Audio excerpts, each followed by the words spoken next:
Un tour de force nel territorio agrigentino per illustrare il piano di attuazione del Fondo Europeo 2014-2020 del programma per lo sviluppo agricolo rurale dell'isola. Protagonista il Partito Democratico che ieri con i suoi massimi rappresentanti istituzionali alla regione ha fatto tappa anche nella città dei Templi. Sfruttare i fondi provenienti da Bruxelles è un impegno del governo Crocetta, ha assicurato l'assessore all'agricoltura Antonello Cracolici. Il nuovo piano è un piano che interviene in una regione che oggi è ha la più alta concentrazione di ettari prodotti in biologico, in coltivazione biologica, fa di questo il più grande piano di sviluppo rurale del Paese, tra i più grandi d'Europa. Insomma, su di noi grava anche la responsabilità del successo del nuovo strumento che l'Europa ha messo in campo tra il 2007 e il 2014 e il 2020.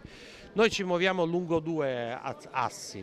Il primo è quello del sostegno al produttore agricolo affinché valorizzi il suo prodotto attraverso la filiera e quindi la trasformazione e la commercializzazione, e noi su questo dobbiamo in qualche modo aiutare il produttore sempre più a diventare imprenditore agricolo.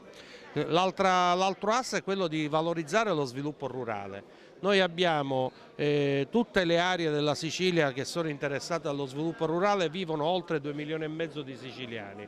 Lo sviluppo rurale può costituire uno dei fattori attrattivi delle politiche del turismo nel nostro territorio, quindi territorio, tipicità, eccellenza, paesaggio, ambiente, assieme ai beni culturali, penso al patrimonio UNESCO che è presente in Sicilia, alle risorse ambientali e paesaggistiche che ci sono, possono costituire tutte assieme un grande fattore di attrazione per il turismo globale che nei prossimi anni vedrà la Sicilia essere interessata come non mai nella storia degli ultimi anni. Quindi la Sicilia sarà sempre più la capitale del Mediterraneo. In sala a parlare e a confrontarsi con gli agricoltori, con gli addetti ai lavori, con le organizzazioni di categoria, anche il vice capogruppo del PD all'Ars Giovanni Parepinto, uno dei promotori dell'iniziativa.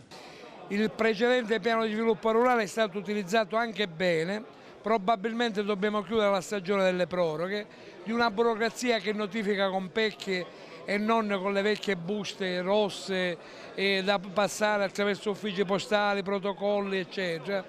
Credo che una buona parte di questi 2 miliardi e 200 milioni, insieme alle altre misure che stanno nella programmazione che vale quasi 6 miliardi di euro, noi saremmo in condizione di, ovviamente con un'attività che è quella di mettere insieme territorio e produzione, efficienza della pubblica amministrazione locale come di quella regionale, potremmo cogliere una grande occasione di avere una parte consistente di queste risorse insieme anche a quelle del Fondo per la pesca.